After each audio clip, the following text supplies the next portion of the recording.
Today I'm going to tell you one of the many stories about my grandfather, Ernest Anderson, who was a sea captain during the final days of the Age of Sail. It was November of 1915 when people in Barrington Passage watched a schooner loaded with lumber burn all the way to the waterline. The schooner was called the Empress, and she was bound from Bridgewater to New York with a load of lumber. Ernest Anderson was a young man then, only about 27 years old. He came from a seafaring family out of Yarmouth.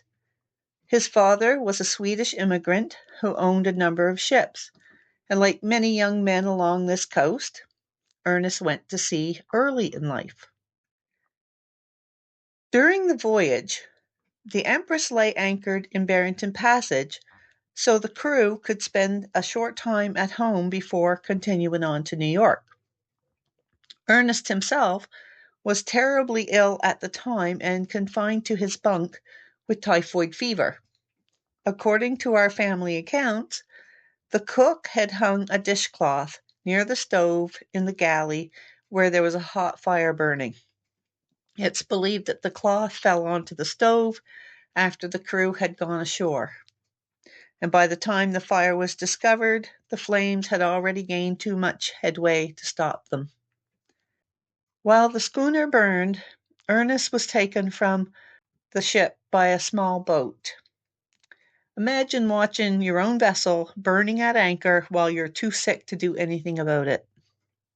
So the vessel burned to the waterline while nothing could be done to stop it. Men who went out to the vessel later found that the lumber was floating away from her deck. The next day, much of it had washed ashore at Centerville, and people salvaged what they could, and some of that wood reportedly ended up becoming local barns and outbuildings. As my father would say, it's an ill wind that doesn't blow somebody some good. Some of the older residents remembered the sight of Empress burning out in the passage until she was a total loss. Years later, my mother commissioned local artist John Smith to paint the original Empress, helping preserve the memory of the vessel in our family. My grandfather survived the loss of Empress and sailed for many more years afterwards, having more adventures, which I'll share with you from time to time. At the time of the loss of the Empress, he was still an unmarried man, and most of his life ahead of him.